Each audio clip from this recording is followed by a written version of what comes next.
So to understand how to break functions apart, let's start with doing composition of functions. So if I wanted to do f of g of x, so that means I'm going to have the outside function of the f, and I'm going to substitute in the cosine of x everywhere there's an x. So then the g of f of x is going to be the cosine of x as the outside function, and I'm going to substitute in this inside. So when you've got homework problems that ask for both of these, I need you to label both of those so I can know what your f of g and your g of f is. So here we go, f of g. So the f function is the tangent, and so then the inside function is the angle, 1 over x squared. And then g of f is going to be 1 over the function squared, and the function inside will be tangent of x. And I just want to make sure that you know that that is the same thing as saying that. Doesn't matter which way you write it, but the whole trig function is being squared. So here, f of g will be squared plus 1. And then I'm going to put this inside. And then just so you know, I know you know, I can rewrite this as the power over the root. So 2/3 power plus 1. And then if it was g of f, so that's the g function on the outside. So wherever there's an x, I'm plugging that in. And that's as far as you can go, because you cannot split radicals around the addition.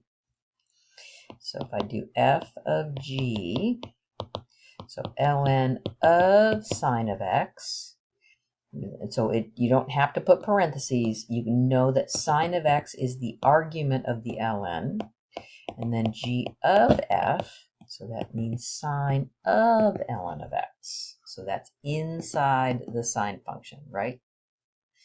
Okay, so now here you're going to be the creative mathematician.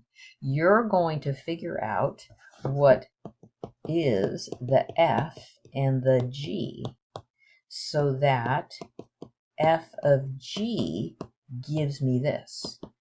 So I want you to be able to identify the outside function. Whoops, sorry about that. Identify the outside function, and looking at this, hopefully you can see it's e to the x, and the inside function is 5x squared. This one could be done in a couple of different ways, but I'm just going to label it one way. I'm going to say the outside function is 1 over x, and then the inside function is x cubed plus 4. Now make sure you know that none of the functions can just be like y equal x kind of thing. So this here, let's just take the time to rewrite this. This is the same as saying the secant function is squared. So you don't have to rewrite it, but I want to make sure that you see that's what it means, right? Okay, so let's think about what the f is and what the g is. So the f will be the outside function, so that's x squared, and the inside function will be secant. That's when the whole trig function is squared. And this one here, the outside function is the cotangent. So I'd have cotangent of x, and the angle that I'm substituting in is root x. Big deal, right? Difference between this one and this one. All right, here we go. You're going to get more layers than this, but let's start with 3 layers. So I want f of g of h. So f and g and h, so that I get this. The most outside function is ln of x, because it's ln of this, right? Get rid of that. Okay, so then the next inside layer would be the fraction 1 over x. And then the last layer inside would be x plus e. Let's look at this one. I could take the time to rewrite this. This is the same as saying the cosecant of e to the x all cubed. So the most outside function is the x cubed.